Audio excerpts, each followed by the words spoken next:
삼일교회에 오기 위해서 강북 강변을 이렇게 타고 오는데 오늘은 비도 적당히 오고 날씨도 시원하고 너무 좋았습니다.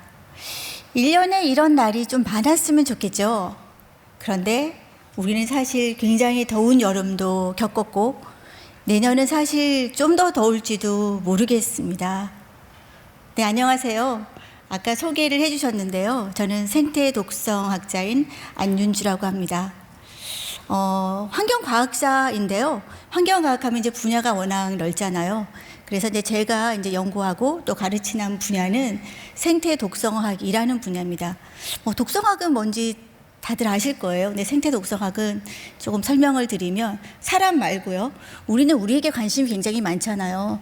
우리가 이걸 먹으면 어떻게 되나? 얼마나 아플까? 이런 걱정을 많이 하는데 우리 말고 하나님이 창조하신 다른 피조물, 다른 생물들이 어떤 곤란을 겪고 있을까? 이런 거를 연구하는 학문이 생태 독성학이라고 저는 이렇게 얘기를 하고 싶습니다. 제가 오늘 여기 어떻게 오게 됐나 하면요. 송태근 목사님을 8월에 제가 만나게 됐어요. 그 교회 갱생협의회라는 곳에서 영성 수련회를 했는데 거기 이제 제가 초대를 받아서 특강을 갔다 왔습니다. 그런데 보통 인문학 강의는 교회에서 많이들 들으시는데 자연학 강의는 사실 별로들 크게 관심이 없으신 것 같더라고요. 그런데 올해는 또 목사님들께서 이 기후, 환경 이런 게 많이 걱정이 되셨나 봐요. 그래서 이제 저를 초대를 해주셔서 제가 가서 교회와 환경이라는 주제를 가지고 제가 특강을 하고 왔습니다. 지금 화면에 나오는데요. 저기가 이제 안성 수련관이었고요. 목사님들이 오셔서 강의를 듣는데 제가 사실 강의하면서 깜짝 놀랐어요. 목사님들께서 이렇게 집중을 하시고 열심히 들으실 줄을 제가 몰랐습니다. 그래서 굉장히 열심히 강의를 들으셨는데 제가 그때 강의하면서 하나 소망했던 게 제가 전하는 이런 얘기들을 교대의 리더이신 목사님들이 또 들으시고 그리고 이런 얘기들이 또 교회에서도 또 관심거리가 됐으면 좋겠다 했는데 송태근 목사님이 강의 끝나고 저를 찾아와 주셨고 오늘 그게 인연이 돼서 오늘 삼일교회에 이렇게 오게 됐습니다. 반갑습니다.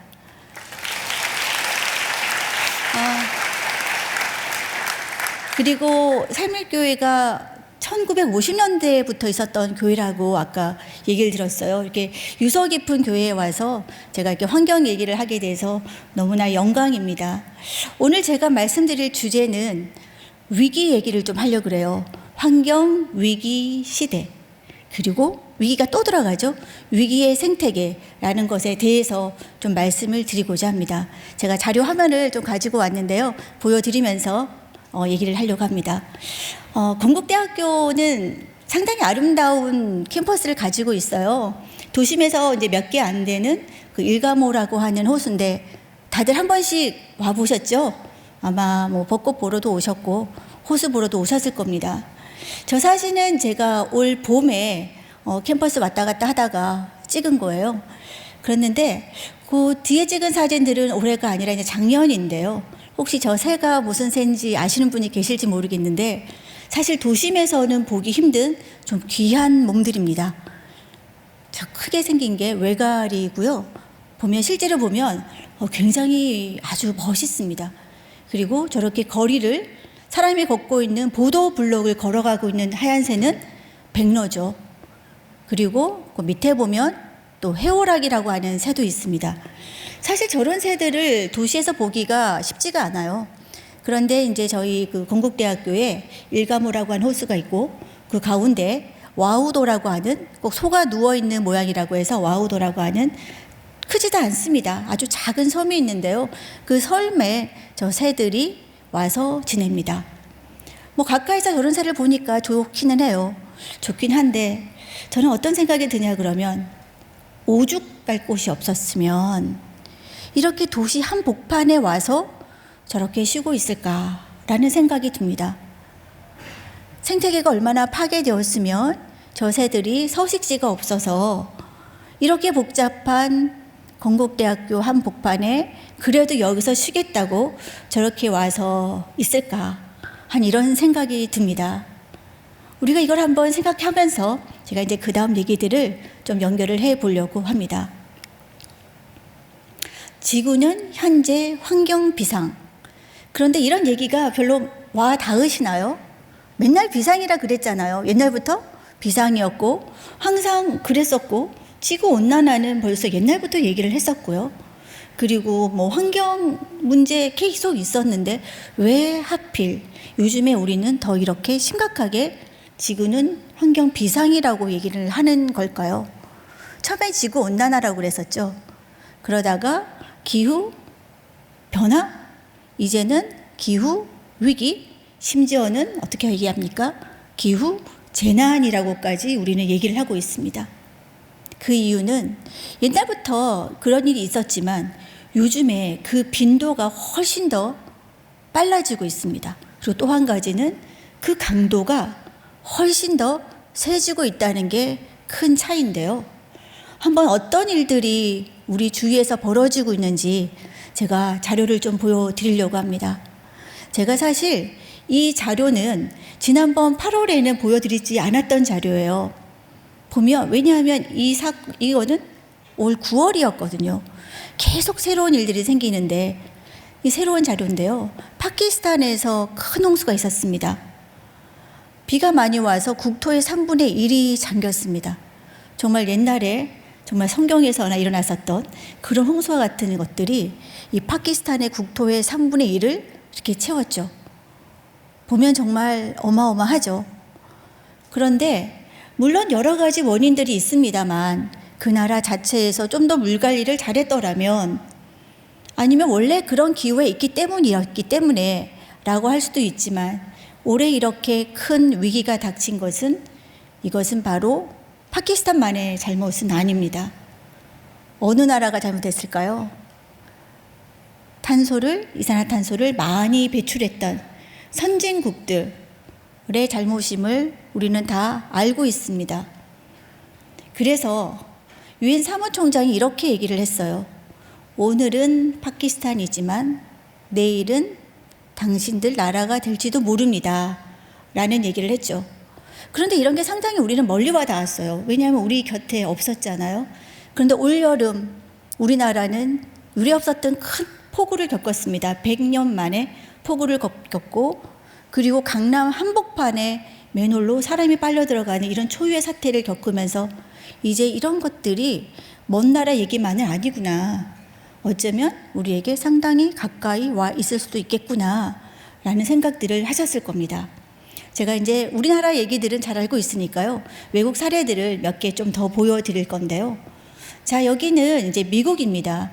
미국 옐로우스톤인데 여기서도 홍수가 크게 났었습니다. 이게 먼 얘기가 아니고요. 이게 다 올해 여름이에요. 얼마 되지 않은 얘기들이죠.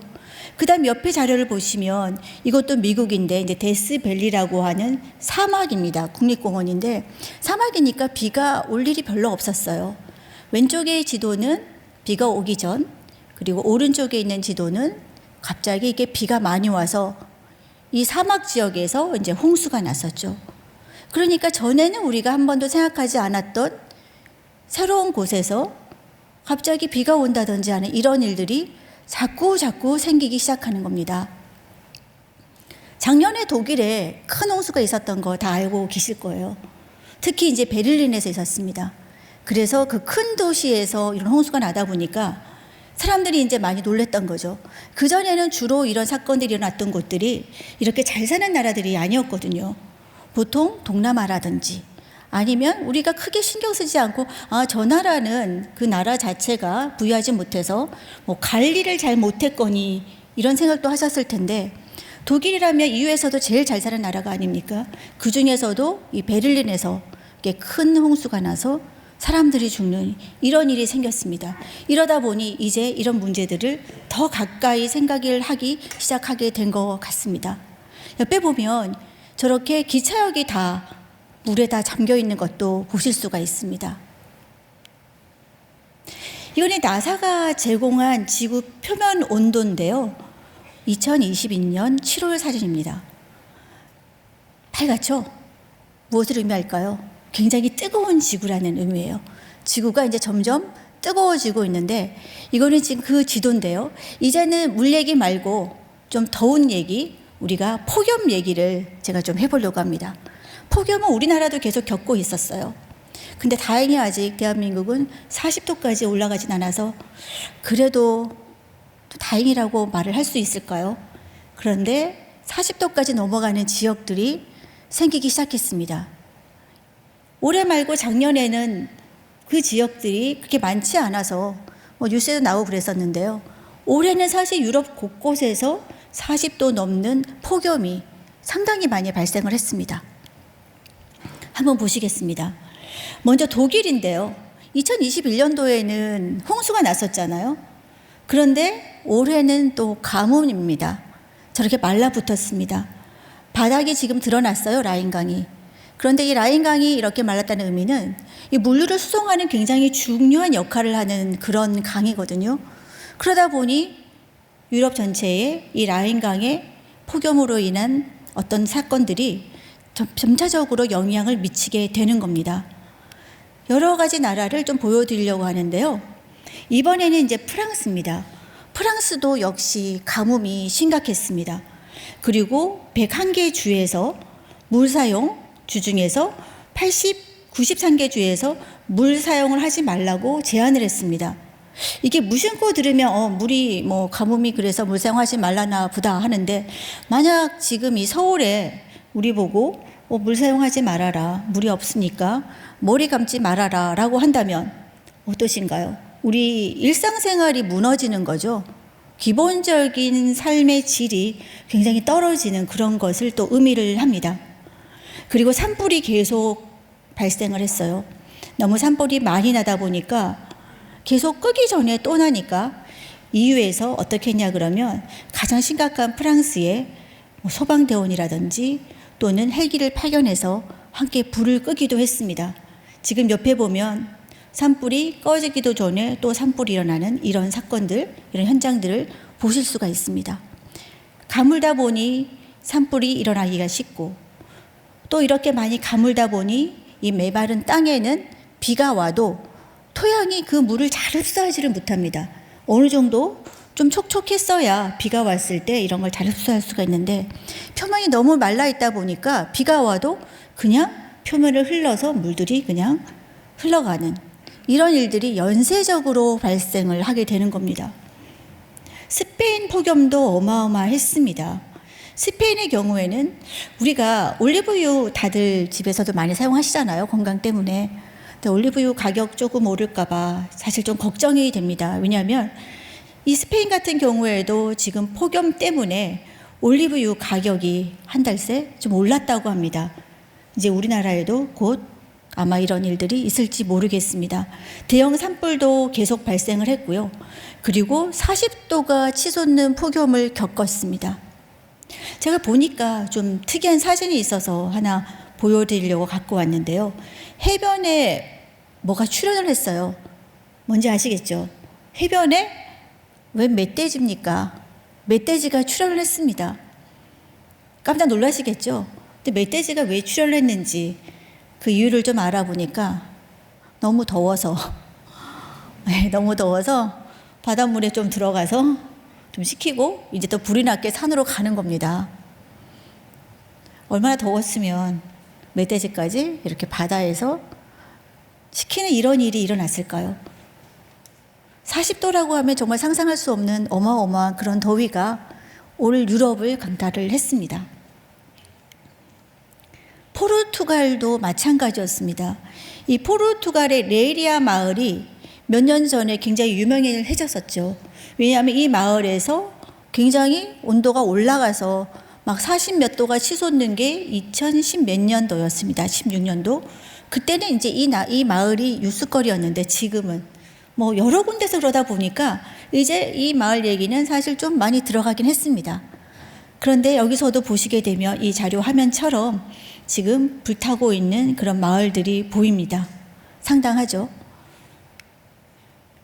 자, 그 다음엔 우리가 지금 뭐 랜선 여행하는 건 아닌데 지금 독일 갔다 프랑스 갔다 왔다 갔다 하고 있는데요. 자, 이제 이탈리아로 한번 가보시겠습니다.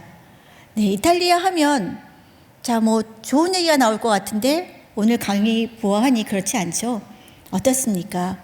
뭐 날아다니고 있는 게 보이는데 우리 성경에서도 가끔 나오곤 했던 바로 메뚜기 떼입니다. 메뚜기 떼가 이 이탈리아의 한 섬에 출연을 했습니다. 사르데다라고 하는 섬인데요. 출연을 했는데 처음에 2019년도에는 수백만 마리가 출연을 해서 막 시끄러웠습니다. 수백만 마리. 이것도 굉장히 숫자가 많죠. 이런 것들이 출연을 해서 이제 메뚜기가 출연하면 뭐 곡식들도 다 먹어치우고 이런 거 우리가 다 알지 않습니까?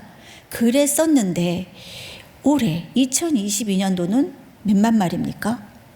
수십억 메뚜기 떼가 출연했습니다. 훨씬 더 많은 메뚜기 떼가 출연해서 이제는 농지뿐만 아니라 사람이 살고 있는 집에까지 저렇게 까맣게 붙어 있는 것을 보실 수가 있습니다. 왜 이렇게 메뚜기 떼가 많이 번성했는가 하고 조사를 좀 해봤더니 이 메뚜기 떼는 좀 건조하고 이런 곳에서 알을 많이 낳게 되고 또 번성을 하게 됩니다. 이 폭염, 이 기후로 인해서 이 삶의 여러 가지 조건이 메뚜기가 번성하기가 좋은 그런 조건이 되어버렸던 거죠. 그러다 보니 2016년에는 수백이었던 것이 작년에는 올해는 수백억, 수십억. 내년이 어떻게 될까? 좀 두렵기도 한 그런 상황입니다. 그 다음에 제가 굉장히 유명한 지금 사진을 하나 보여드리는데요. 아마 이 사진들을 많이 보셨을 거예요. 이 불이 나고 있는 이 산불 사이에 지금 도망가고 있는 캥거루 한 마리가 보입니다. 아마 언론에서도 이런 사진들 많이 보셨을 텐데요. 호주의 산불은 우리가 익히 잘 들어서 알고 있습니다. 2019년도 메가 파이어, 아주 큰 산불이 발생을 해서 몇 달 동안 꺼지지가 않았어요. 불이 일어나면 꺼야 되는데 꺼지지가 않는 겁니다. 그러니 계속적으로 산이 타들어가고 거기 살고 있는 생물들이 지금처럼 그 자리에서 죽기도 했고요. 그리고 불이 다 꺼진 다음에도 어려움을 겪고 있습니다. 우리 사람도 어떻습니까? 보통 이렇게 넓은 자리에 있으면 가운데 잘 앉지 않죠. 보통 어디 앉으시죠? 보통 가에 좋아하시잖아요. 어딘가 조금 그런 데서 안정감을 느끼는 것처럼 이런 살고 있는 생물들도 보통 보면 어디에 있냐 그러면 어디에 이렇게 좀 나무가 있으면 나무 뒤에 좀 숨는다든지 뭔가 좀 은신처가 필요한데 이 산이 다 타고 나니까 숨을 곳도 없어지고 그러다 보니 금방 또 공격을 당하고 또 포식을 당해버리고 이런 일들이 일어나니까 이 많던 생물들에서 취약종들이 많이 생기게 되고 그리고 생물 다양성이 점점 감소하고 있는 겁니다. 그런데 그때만 불이 난 게 아니죠. 계속 나고 있죠. 이 왜 계속 산불이 날까요? 저는 이거를 세 가지 연속인데요. 폭염이 일어나고 그리고 건조하고 그리고 산불이 일어나고 이런 것들이 다 연결해서 일어나는 그런 사이클입니다. 일단 환경 문제인데요. 이 환경 문제는 하나가 일어나면 하나가 일어나지 않는 게 아니라 한 개가 일어나면 그 다음에 고리고리를 물고 계속 일어나는 것이 이 환경 문제입니다. 하나를 해결하면 또 하나가 다른 문제가 생기고 그런 것처럼 지금 일어나고 있는 여러 가지 이런 위기들은 하나가 일어나서 그 다음 것이 계속 연속돼서 일어나는 이런 특성들을 가지고 있습니다. 호주 산불. 그런데 제가 산불 얘기하다가 이제 너무 더우니까 이번엔 조금 시원한 얘기를 좀 해보려고 그래요. 근데 사실 산불은 우리도 지금 계속 많이 겪었잖아요. 우리나라도 산불이 일어났는데 꺼지기도 전에 또 일어나고 지금은 전 지구적인 문제입니다. 어느 한 나라의 개별적인 문제가 아니라. 자, 그런데 어떤 곳에서는 또 한파가 왔습니다. 이건 이제 작년인데요. 작년에 텍사스에 한파가 왔습니다. 텍사스는 미국에서도 남부에 위치하고 있고 굉장히 잘 사는 주 중에 이제 하나죠. 그리고 여기는 사실 겨울에도 별로 춥지가 않은 지역입니다. 눈이 잘 오지를 않아요. 그냥 어느 정도 겨울이면 우리나라의 늦가을 정도? 한 그 정도의 기후를 갖고 있는데 이 텍사스에 이렇게 눈이 쌓이고 한다는 것은 굉장히 이례적인 일입니다. 여기 보게 되면 굉장히 많은 눈이 오고 그리고 차들이 이제 눈에 이렇게 덮여 있죠. 그 옆에 그림을 보시게 되면 차에서 뭔가 이렇게 배관을 해서 집 안으로 들어놓는데 저게 뭐 하고 있는 거냐면 집안이 너무 추우니까 차에다 히터를 켰습니다. 그리고 더운 기운을 저런 식으로 집으로 지금 보내려고 하는 겁니다. 우리는 좀 이상하죠. 아니 집에 뭐 잘 안 돼 있나? 뭐 히터를 켜거나 이렇게 막 하면 될 텐데 라고 생각을 하실 수가 있는데, 사실 우리나라 같은 경우는 워낙 우리가 춥기도 하고 덥기도 하고 하니까 이런 게 잘 준비가 돼 있죠. 그런데 이렇게 더운 지역에서는 사실 이렇게 한파에 이런 걸 겪어보지 않았으니까, 또 이런 일이 별로 없었으니까 그런 대비나 이런 것들이 많이 돼 있지 않은 지역들이 있습니다. 빈부격차가 다 크기 때문에 특히 부유하지 못한 곳에서는 특히 이렇게 잘 대비가 되어 있지 않은 곳들이 많이 있을 수가 있고, 그러다 보니 다음과 같이 이런 일들이 이렇게 생기는 겁니다. 자, 그 다음에 제가 조금 특이한 그림을 하나 보여드리려고 그래요. 무엇일까요? 뭐 동글동글한 게 보이시죠? 이게 무엇일까요? 거북입니다. 거북인데요. 거북이가 죽은 게 아니고 거북이가 기절을 했어요.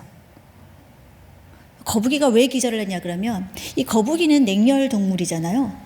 그래서 밖의 온도에 따라서 체온이 변하는데, 보통 이제 이 거북이들이 한 10도 정도 이하가 되면 잘 활동하지 못합니다.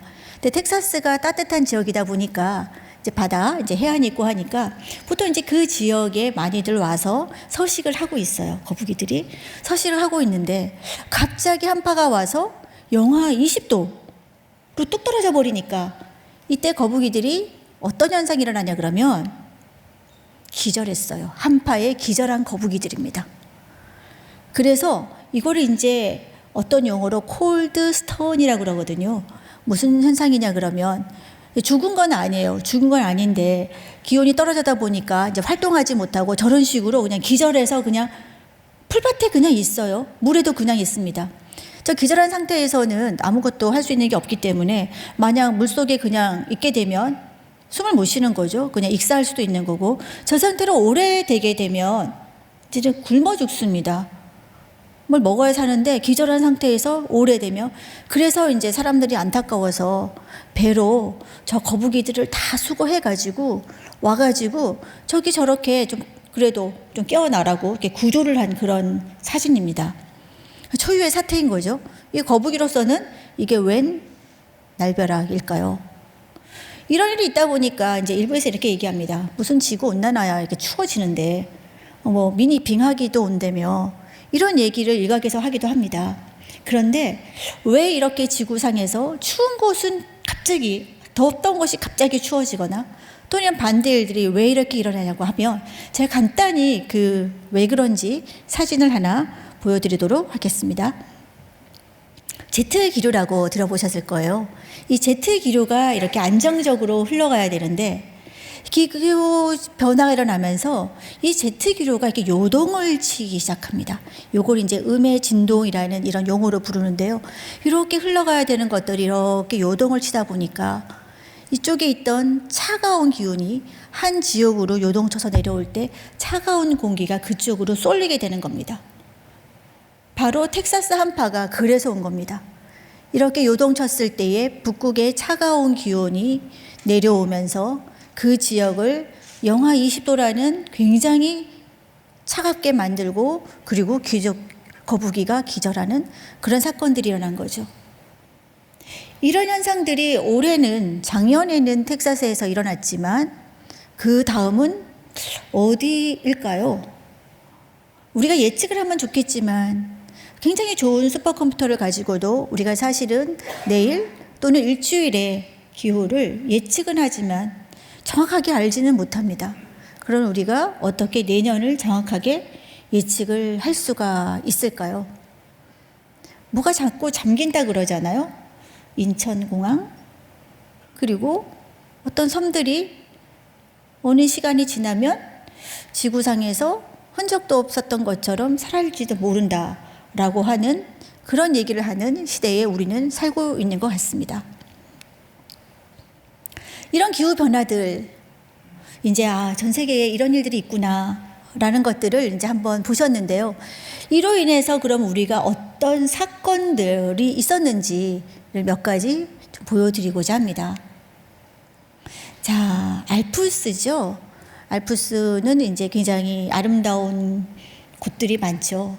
그런데 이 알프스 같은 경우는 프랑스, 이탈리아뿐만 아니라 저 위로는 이제 그 오스트리아까지 이렇게 넓게 있는데, 이 사진을 보시게 되면 여기가 잘 알려진 융프라우라고 하는 곳입니다.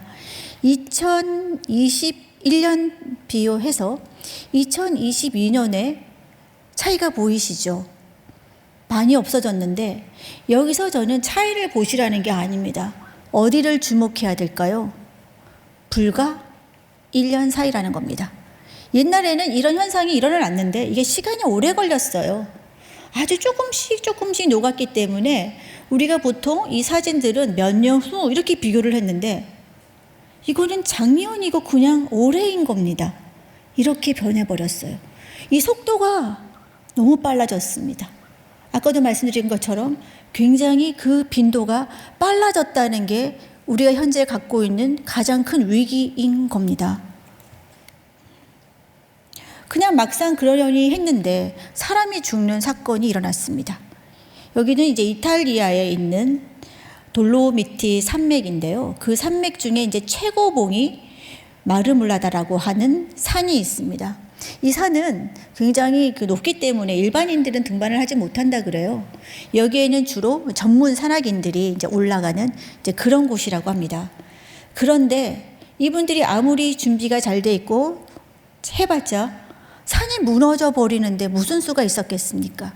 그러다 보니 사고가 나서 11명이나 죽는 이런 사건이 최근에 올 여름에 일어났습니다. 이제는 산 말고 섬나라로 한번 가보겠습니다. 자, 싱킹 아일랜드, 가라앉고 있는 섬나라들. 자, 몰디브인데요. 우리 몰디브는 어차피 잘 알고 계세요. 휴양지이기도 하고 아름다운 곳이니까. 그런데 몰디브 옆에 보면 어떤 분들이 왜 저 바다 속에서 뭐를 하고 있을까요? 저거는 국제사회에 우리나라가 갈아입고 있다는 이 절박함을 알려주기 위해서 저 바다 밑에서 말하자면 국무회의를 하고 있는 사진인 겁니다. 이런 나라들은 해수면이 굉장히 낮아요. 그래서 물이 조금만 차기 시작해도 나라들이 많이 잠기기 시작하는데, 지금 그림을 보시게 되면 상당히 많이 잠겨가고 있는 저런 몰디브가 이제 보이시죠. 근데 바닷물에 잠겨간다는 게 어떤 의미가 있는 걸까요? 그냥 국토가 잠기니까 국토가 없어진다는 것, 그걸 말고도 많은 문제들이 있습니다. 그걸 말고도 당장 우리가 생각할 수 있는 것 중에 하나는 바로 식량위기입니다. 짠물이 들어오게 되면 농사를 지을 수가 없어요. 저렇게 해수면 농도가 높아져서 농지를 침투하게 되면 저기선 더 이상 이제 식량을 재배할 수가 없습니다. 이런 나라들이 이렇게 잘 사는 나라들이 아니잖아요. 그러다 보니 바로 이런 위기는 나라가 잠긴다는 것 말고도 바로 급박한 눈앞의 식량 위기와 직면을 하게 되는 겁니다. 그 다음 이 나라는 들어보셨을까요? 키리바시라고 하는 나라인데요. 키리바시를 지구 본에서 찾으시면 안 보이세요. 이거를 확대 하다 보면 남태평양에 정말 작은 점을 찍어 놓은 같은 나라가 하나 있는데, 그 나라가 키리바시입니다. 우리가 사실 이런 나라 이름을 알 수가 없었었죠. 그런데 이 나라들이 이제 잠겨가면서 국제사회에서 우리가 이제 조금씩 알게 되기 시작한 겁니다. 이 키리바시뿐만 아니라 또 모르는 나라 이름이 또 하나 나오는데요. 투발루도 거의 들어보신 적이 없으시죠? 투발루도 그 근처에 있는 남태평양의 정말 작은 그런 섬나라입니다. 옆에 보면 이분이 누구냐면 이 투발루의 외무장관이세요. 이분이 국제회의에서 지금 몸을 반을 물에 담궈 놓고 얘기를 했어요. 우리나라가 이렇게 잠겨가고 있다. 우리는 사실 기여하지 않았는데 선진국들이 내놓은 이산화탄소 때문에 우리나라가 이렇게 잠겨가고 있다. 이거를 호소하기 위해서 이렇게 얘기를 하고 있는 겁니다. 이 잠겨가고 있는 섬나라들 상당히 심각하죠. 여기 갔다 오신 분들이 이런 얘기를 하세요. 우리는 보통 호텔에 가면 왕관기가 있잖아요. 불나면 왕관기 타고 내려오라고. 그런데 이런 나라에서 호텔을 가면 구명조끼가 있답니다. 물이 차면 입고 탈출하라고. 편안히 가서 쉬실 수가 있을까요? 자고 있다가 물이 언제 들어올지 몰라서 편안히 잘 수가 있을까요? 이런 위기 속에 투발루, 키리바시, 몰디브 국민들은 이런 환경 불평등을 겪고 있습니다. 저는 이런 걸 환경 불평등이라고 얘기를 하고 싶어요. 왜냐하면 환경에서도 이런 부익부, 빈익부는 반드시 존재하는 것 같습니다. 자, 또 하나 재밌는 사진을 하나 보여드리는데요. 이 사진이 어떤 사진인지 혹시 아시는 분이 계실까요? 나무인데 나무가 쓰러져 가고 있죠. 그런데 보통 태풍이 오거나 그러면 나무들이 한쪽으로 이렇게 쓰러지잖아요. 근데 여기서는 나무들이 왔다 갔다 막 쓰러져 있습니다. 이거를 뭐라고 부르냐 그러면 재밌게 표현하는데요. 술 취한 숲이라고 이렇게 부릅니다. 드렁큰 포레스트 이렇게 부릅니다. 마치 술 취한 것처럼 나무들이 휘청휘청한데요. 이 나무들이 왜 이렇게 한쪽으로 있지 않고 이렇게 쓰러져 버렸을까요? 그 이유는 안에 땅에 있습니다. 자, 나무를 지지하려고 그러면 토양이 그 나무들을 잘 지지를 해줘야 되죠. 그런데 이 나무들을 지지하고 있는 이 뿌리를 잘 잡고 있어야 될 이 토양층이 단단하지가 않고 물렁물렁해졌을 때, 아이스크림처럼 흐물흐물해졌을 때 나무들이 이렇게 쓰러지게 되는데요. 이 나무들이 왜 이렇게 쓰러졌을까요? 그 이유는 바로 영구 동토층이 녹고 있기 때문입니다. 영구 동토층이라고 하는 것은 우리나라에는 없어요. 우리나라에는 없고 이제 추운 지역, 시베리아 이런 데 있는 겁니다. 그래서 보통 우리가 정의를 내릴 때 이렇게 얘기를 하죠. 영구 동토층, 퍼마프로스트라고 얘기를 해서 2년 이상 꽉꽉 얼어있는 이 언땅입니다. 그래서 영구적으로 언땅, 이거를 이제 영구 동토층이라고 하는데요. 보통 이제 아무리 그 추운 곳이라도 표토층은 이제 더운 봄이나 여름에는 녹습니다. 그래서 풀도 자라고 그러는데 이 영구 동토층은 그 아래에 있는 토양층이에요. 그래서 이 층은 보통 잘 녹지 않고 이 상태를 유지하고 있습니다. 그런데 최근 들어 이 영구 동토층이 녹기 시작하고 있습니다. 아까 사진 보신 것처럼 이렇게 영구 동토층 안에 뿌리를 받고 있던 나무들이 휘청휘청하는 현상들이 발견이 되고 있습니다.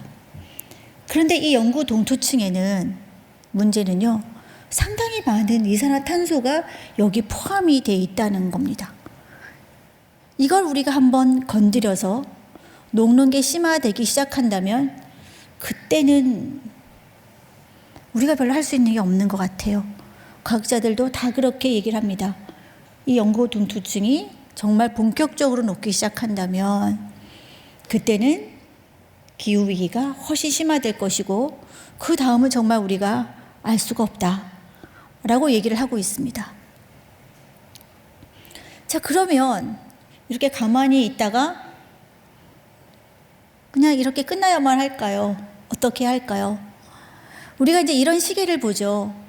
자, 지금 시간이 지금 7시 50분, 이제 8시고요.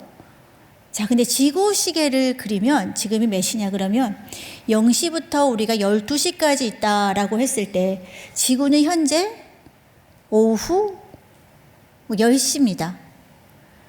12시가 되면 멸망이라고 표현을 해요. 그래서 이제는 우리가 그만큼 급박한 시간이 있다는 뜻입니다. 한 2시간 정도 남았다고 과학자들이 예측을 하고 있어요.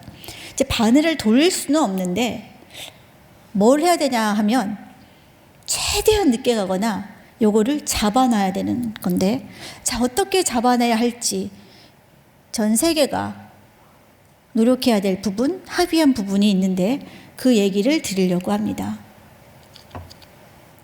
자, 그 전에 제가 재밌는 게 하나 더 있었는데 시간이 있어서 이것도 마저 말씀을 드리고 지나갈까 해요. 곰이 4마리가 있어요. 자, 맨 위에는 북극곰인 거 다 아시겠죠? 자, 그 옆에 회색 곰이에요. 그리즐리 베어라고 하는 곰인들이죠. 그 밑에는 누굴까요? 이 곰들은? 밑에도 보게 되면 곰은 곰인데 북극곰 같기도 하고 회색곰 같기도 하고 아리까리하시죠. 뭐 카푸치노 베어 이렇게도 얘기합니다. 두 개가 좀 섞여 있는데요. 북극곰은 어디 사나요? 네, 북극에 살고 회색곰은요? 하여튼 북극에 안 사는 건 우리가 알고 있습니다. 그렇죠? 그런데 쟤네는 뭘까요? 그 밑에 있는 곰들 이름이 좀 독특한데요. 1번은 북극곰. 자, 이제 마음속으로 마음에 드는 곰을 하나 정해보세요. 2번은 회색곰, 그리즐리 곰이라고 얘기하고요. 3번은 이름을 못 들었을 텐데 그롤라 곰인데요. 엄마가 북극곰이에요. 근데 아빠는 회색곰이에요. 뒤에는 피즐리 곰인데요. 얘는 엄마가 회색곰이고요. 아빠가 북극곰이에요. 이게 어떻게 된 일이죠? 아니, 만나야 될 텐데 북극에 살고 북극에 안 사는 이 두 다른 곰들이 어떻게 만났을까요? 만났습니다. 왜 만났냐 그러면 북극곰은 먹을 게 없으니까 자꾸 내려오고 회색곰도 먹을 게 없다 보니까 고래 사체까지 가서 그래서 처음에는 이 곰들의 존재를 처음에는 잘 인식하지 못하고 이게 무슨 일이지 했었는데 북극곰의 사체를 고래의 사체를 뜯어먹는 폴라베어와 그리즐리 베어가 동시에 사진에 찍혔습니다. 이 두 곰이 이제 만나기 시작했고요. 그리고 이 두 곰들은 원래 옛날에 유전적으로 같은 곳에서 내려왔기 때문에 보통은 이렇게 이종들이 번식이 안 됩니다. 그냥 그 대에서 끝나는데요. 이 곰들은 이제 번식이 가능한 거예요. 원래 창조하실 때는 이런 종류의 곰들이 없었던 거죠. 원래 창조 세계에서는 이 곰들이 없었겠죠. 그랬는데 이런 새로운 이종들이 요즘에 생겨나고 있습니다. 어떤 의미가 될까? 과학자들이 눈여겨서 현재 보고 있는 그런 상황입니다. 한 가지 더 우리나라 얘기도 조금 하고 지나갈게요. 자, 꿀벌이 집을 나가서 안 들어왔어요. 그래서 우리는 그냥 꿀벌 실종 사건 이렇게 얘기를 하는데요. 올해 1월에 제주도에서 꿀벌은 나가서 꿀도 먹고 여러 가지 일을 하고 들어와야 되잖아요. 안 들어옵니다. 그러더니 조금 지나니까 그 다음에 3월부터는 전남에 있는 꿀들도 안 들어오고 조금 지나니까 경남의 꿀들도 안 들어오고 4월쯤 되니까 점점 올라와서 이제는 일산의 벌들도 안 들어옵니다. 집 나간 게 아니라 어떻게 됐을까요? 생존하지 못했으니까 집을 못 찾아온 겁니다. 자, 이런 일들이 지금 일어나기 시작하고 있는데요. 물론 여기에는 다양한 여러 가지 이유들도 있습니다. 여러 가지 이유들이 물론 있겠지만 기후변화도 여기에 일조하고 있다라는 얘기들을 과학자들이 하고 있습니다. 뭐 꿀벌이 안 들어오면 별일이 없을 수도 있겠죠. 난 뭐 꿀 안 좋아하는데, 단 거 안 좋아하는데 뭐 안 먹으면 되지. 꿀만의 문제가 아니죠. 어떤 문제가 있을까요? 과일 좋아하시죠? 그죠? 우리가 감자랑 고구마만 먹고 살 수가 없잖아요. 자, 꿀벌이 없으면 잘못하면 우리는 이런 시대에 살지도 모릅니다. 이 꿀벌은 수분을 해주는 중요한 역할을 하기 때문에 꿀벌이 없게 된다면 우리가 꿀벌이 매개해서 만들어지는 이런 다양한 과일들을 먹을 수 없을지도 모릅니다. 그래서 옆에서 지금 보면 외국 사진인데요. 이렇게 꿀벌이 없어지는 것은 우리나라만의 일이 아니고 전 세계적인 문제이기 때문에 이런 것들을 또 이렇게 캠페인하고 있는 이런 모습들도 보입니다. 자, 이제 탄소 중립입니다. 탄소 중립 얘기를 여기저기서 너무 많이 들으셨을 거예요. 그런데 탄소 중립을 하면 되지. 왜 자꾸 이렇게 얘기하나? 아마 궁금하셨을 거예요. 제가 가장 간단하게 이 개념과 그리고 왜 하기 어려운 건지, 그런데 왜 해야만 하는 건지, 왜 이것이 우리에게 하나밖에 없는 솔루션인지를 잠깐 말씀을 드리려고 합니다. 탄소 중립, 쉽게 말하면 탄소 제로인데요. 탄소 제로라는 의미는 뭐냐 그러면, 자, 여기서 지금 다들 숨을 쉬고 계시잖아요. 여기서 탄소는 이제 이산화탄소를 의미를 하는 건데, 이산화탄소가 사실 없으면 안 됩니다. 이산화탄소가 지구상에 하나도 없었으면 지구는 빙하기예요. 그런데 이산화탄소가 있어서 적절하게 지금 이불을 덮어주고 있기 때문에 이 지구 생태계가 유지가 되고 있는 건데, 그런데 이 이산화탄소는 한번 나오면 쉽게 없어지는 물질이 아닙니다. 굉장히 오랫동안 이렇게 잔존하고 있는 물질인데요. 이게 너무 많이 나오다 보니까 지구가 덮고 있는 이 이불이 점점 두꺼워지고 있어요. 처음에 얇은 이불이었는데 점점 그 이불이 두꺼워지면서 태양에서 오는 열이 빠져나가지 못하고 이 내에서 이제 축적되기 시작을 합니다. 현재 해야 되는 게 무엇이냐? 발생하고 있는 이산화탄소 양을 이제는 우리가 최대한 줄이고, 그리고 이미 발생된 것은 여러 가지 기법을 통해서 제거를 해서, 그래서 여하튼 네트 순 발생량을 제로로 하자는 게 이 개념입니다. 굉장히 어렵죠. 우리 지금 모든 활동들이 다 탄소를 배출하고 있어요. 차를 타고 왔고, 저도 탄소를 배출하고 왔어요. 차를 타고 왔으니까. 그리고 우리가 하는 모든 활동들, 우리 생업을 위한 것들, 농사를 짓는 행위들, 이런 모든 것들은 다 탄소를 배출하고 있는 그런 활동들인데, 이 배출량을 어떻게 제로를 할 것이니 굉장히 어렵죠. 그러니까 일단은 이런 것들 최대로 줄일 수 있는 만큼 줄여놓고, 나온 것들은 제거를 해서, 그래서 네트를 제로로 하자. 이런 것들이 탄소 중립의 개념입니다.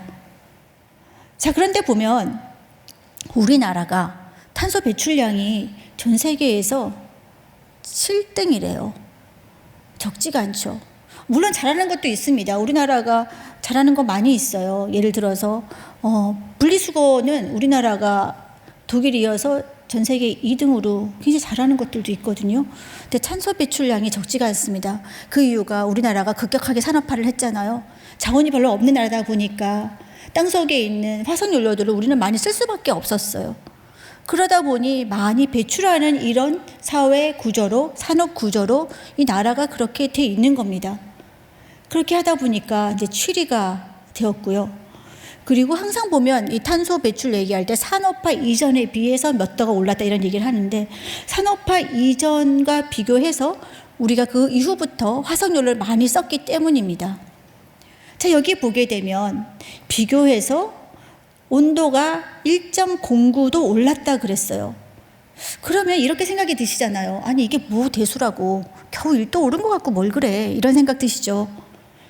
뭐 물 끓일 때 뭐 약간 뜨겁거나 차가우면 벌써 뭐 4, 5도 왔다 갔다 하는데, 자, 그런데 지구의 온도는 이런 차 같은 커피의 온도 1, 2도 올리는 이런 문제가 아니고요. 바로 우리 체온과 비슷합니다. 우리 36.5도잖아요. 코로나 때 발열 기준이 37.5도였어요. 1도 올라가면 머리에 열이 나기 시작합니다. 조금 더 올려보겠습니다. 38도 오르면 어떠신가요? 컨디션 안 좋으시죠? 조금 더 올리면 38.5도 열 납니다. 제벽 고열입니다. 더 올라가면요, 여기 지금 못 앉아 계시죠? 그 정도면 지금 정신이 하나도 없는 그런 온도입니다. 지구가 겪고 있는 온도는 우리가 지금 느끼는 이런 체온과 거의 같습니다. 1.09도가 올라갔다는 거는 지금 지구로서는 벌써 발열 기준 이상으로 현재 올라갔다는 걸 의미합니다. 지금 머리가 아픈 미열이 나는 그런 상태인 겁니다. 자, 그래서 이렇지 않기 위해서는 우리가 이제 탄소 중립이라는 거를 해야 되는데요.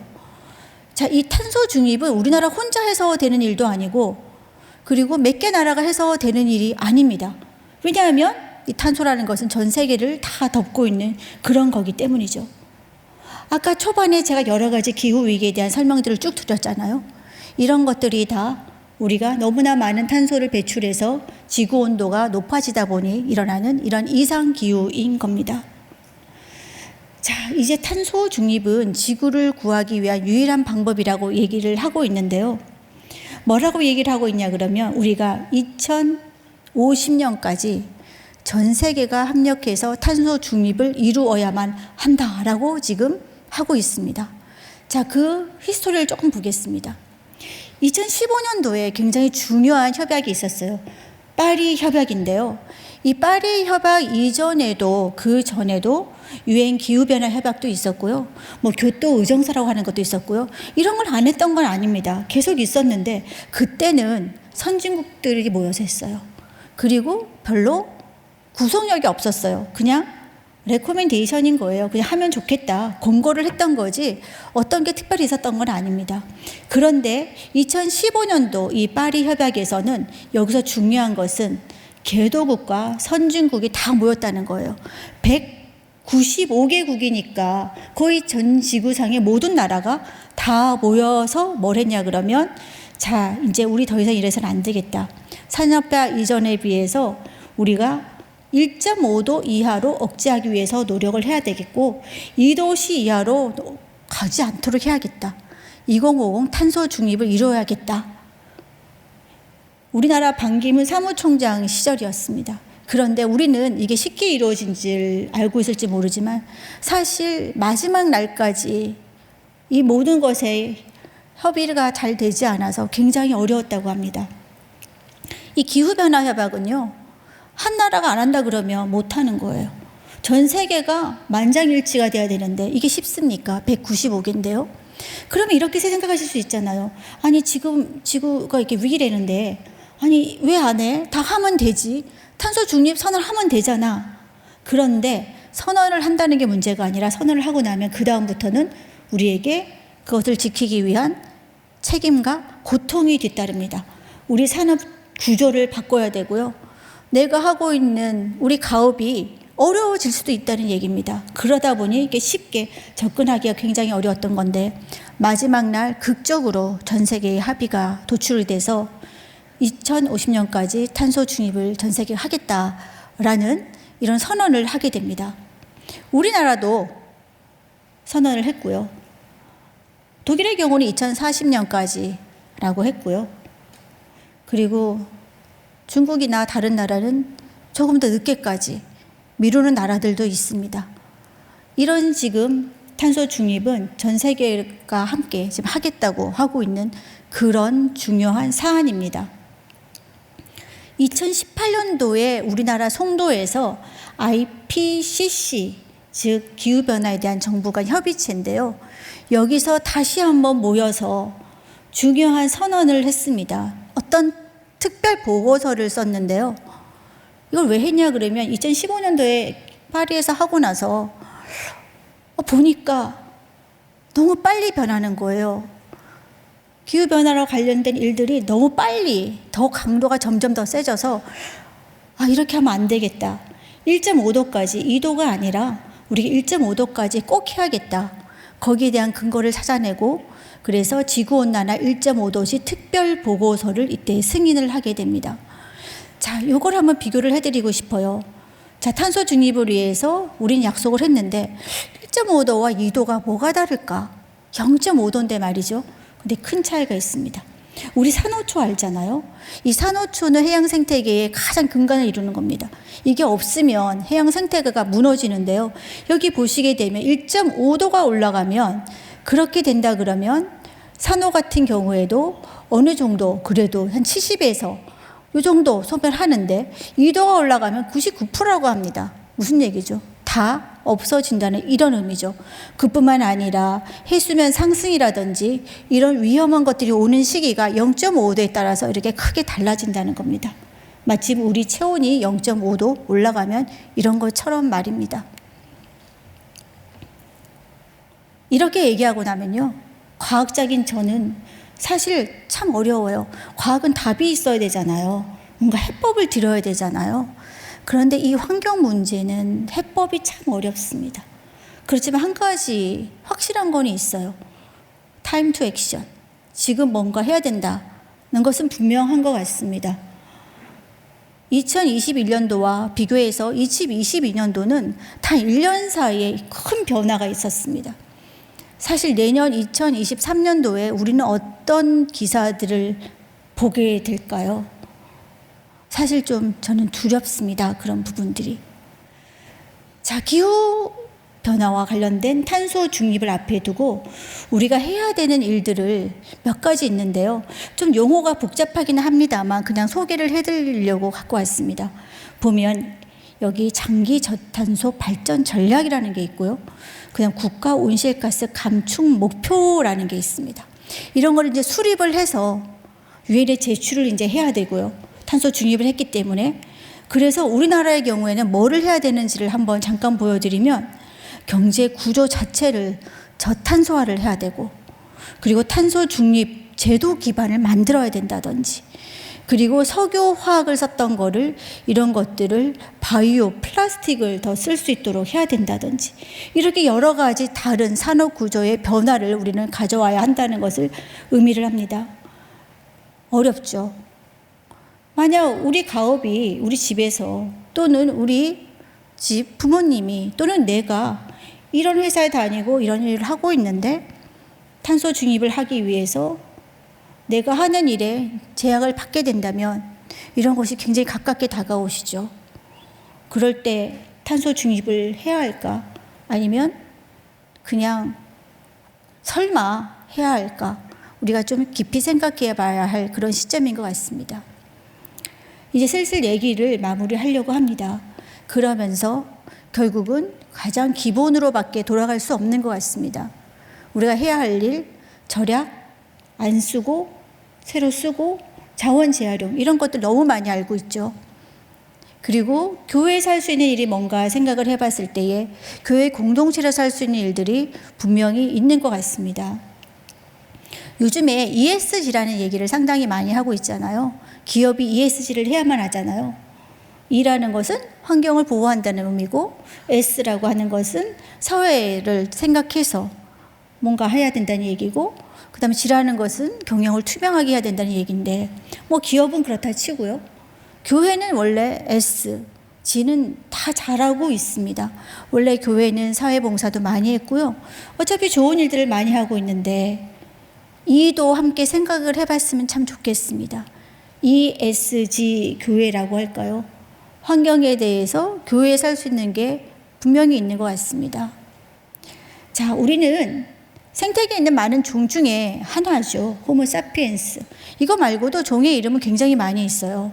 많이 있고, 그리고 제가 연구하고 있는 종들도 굉장히 작은 것들, 사람들이 뭐 미물이라고 하는 굉장히 눈에 보이지 않는 이 작은 것들도 심지어 그들만의 이름을 갖고 있습니다.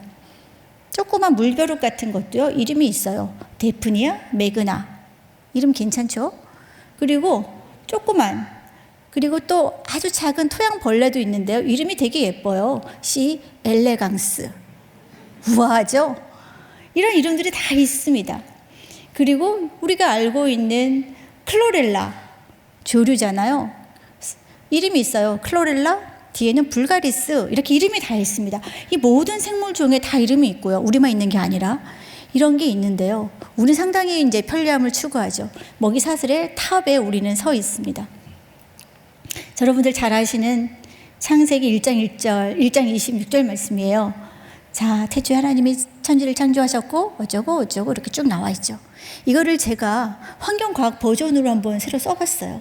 한번 써보니까 태초에 하나님은 생태계, 에코시스템, 사람과 여러 가지 생물이 살고 있는 생태계를 창조하셨고, 첫째 날에는 태양 에너지를, 둘째 날에는 대기, 물, 토양 같은 사람이 아닌, 살아있지 않은 환경, 그 환경 다매체라고 그래요. 뭐 여러 가지 물, 공기, 토양 이런 걸 다 빼서 환경 다매체라고 하는데 환경 다매체를 만드셨고요. 그리고 다섯째 날에는 동식물의 생물 군집을 만드셨고, 여섯째 날에는 사람을 만드셨고, 자, 마지막에 하나님은 사람에게 환경 다매체에 서식하는 생물들을 다스리라고 하는 의미를 사전적으로 찾아보면 지배하라 이런 의미가 아니고요. 보살펴서 관리하라고 하셨습니다. 성경에도 이런 얘기가 이렇게 있더라고요. 우리 보고 편리함을 추구하면서 다 파괴하고 하라는 게 아니라 다스리라고 하셨습니다. 아까 부속을 떼어가는 캥거루, 그리고 우리 여러 가지 그림 보지 않습니까? 뱃속을 갈라보면 플라스틱 가득 차 있는 것들. 황새가 밥을 먹지 못합니다. 고리에 플라스틱 링이 걸렸어요. 입을 벌리지 못하니까 밥을 먹지 못하고요. 그리고 사람이 버린 마스크 쓴 지가 오래 안 됐잖아요.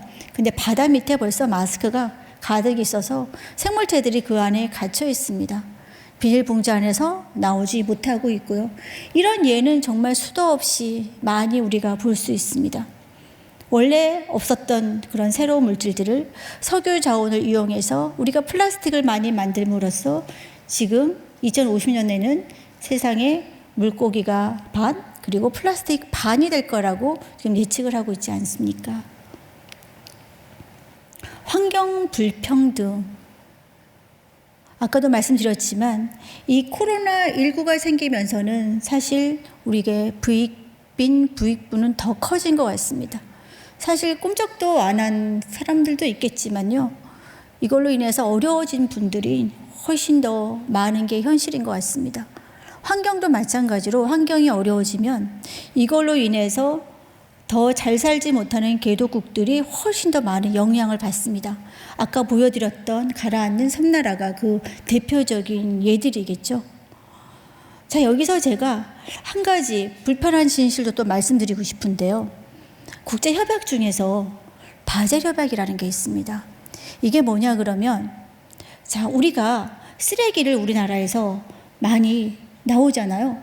그런데 우리나라 같이 선진국들, 유럽 같이 선진국들은 이런 유해한 쓰레기가 나오면 그걸 잘 처리하지 않으면 버리면 안 됩니다. 그러니까 이 처리하려고 그러니까 돈이 너무 많이 드는 거예요. 그런데 어떻게 하면 싸냐 그러면 이거를 옆에 나라로 수출을 하면 돼요. 그냥 그 나라는 그러면 돈을 받고 쓰레기를 수입을 합니다. 그러면 이 나라는 더 싼 걸로 쓰레기 해결을 했죠. 그러다 보니 어떤 현상이 생길까요?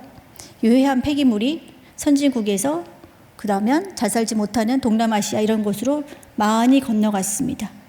그러다 보니 어떤 일이 생겼을까요? 그쪽에서 사람들이 자연이 오염되고 오염된 자연에서 아픈 사람들이 생겨나기 시작을 했죠.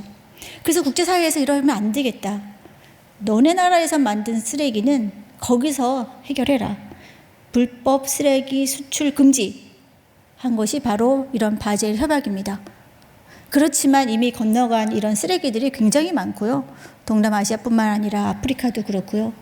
이런 곳에서 그것이 뭔지도 모르고 아이들이 그 유해 폐기물 속에서 놀면서 많은 질환을 얻고 아파가는 것들을 우리가 볼 수가 있습니다. 기후 위기는 환경 난민들을 만들었죠.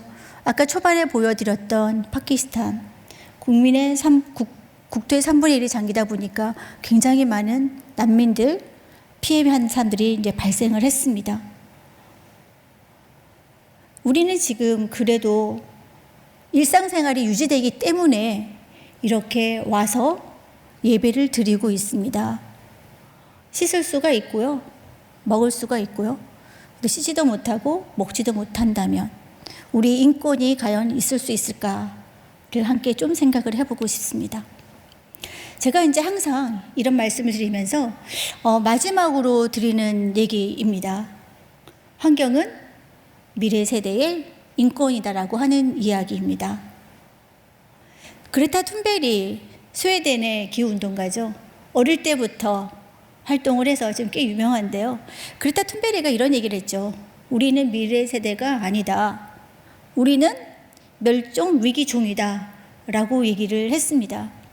여기 앉아 계시는 분들과 저는 그래도 괜찮을 것 같습니다. 아직은요. 2050년이 돼도 그때까지 위험하다고는 하지만 지구는 그런 대로 생존하고 있을 것 같고 우리는 괜찮을 것 같습니다. 그런데 문제는 그 다음 세대입니다. 환경은 공공자산이기 때문에 한 사람이 할 수 있는 것도 아니고 하루아침에 할 수 있는 것도 아니고 이것이 축적돼서 영향이 나타나기 시작하면 그때는 걷잡을 수 없는 것 같습니다. 교회 공동체에서 ESG 교회를 추구를 하고 이를 위해서 함께 할 수 있는 일들을 찾아봤으면 좋겠습니다. 예를 들자면 간단한 건 이런 게 있을 겁니다. 환경을 오염시키는 기업의 제품을 안 사는 거죠. 비록 우리가 조금 그 제품이 덜 마음에 들더라도 탄소를 덜 배출하는 기업, 사주지 않는다면, 그렇다면 결국은 환경을 많이 오염시키는 기업들이 살아남을 수가 없을 겁니다. 이런 것들이 우리가 할 수 있는 것 같아요. 윤리적인 것, 이런 것들은 물론 잘 알고 있지만 행동으로 할 수 있는 것들을 하나둘씩 찾아봤으면 좋겠다는 생각을 하고요. 환경은 미래의 세대의 인권이고, 그리고 이를 향한, 공존을 향한 교회의 동참이 절실한 시대인 것 같습니다. 동참해 주셔서 감사합니다. 네, 생태 독성학자 안윤주였습니다. 고맙습니다.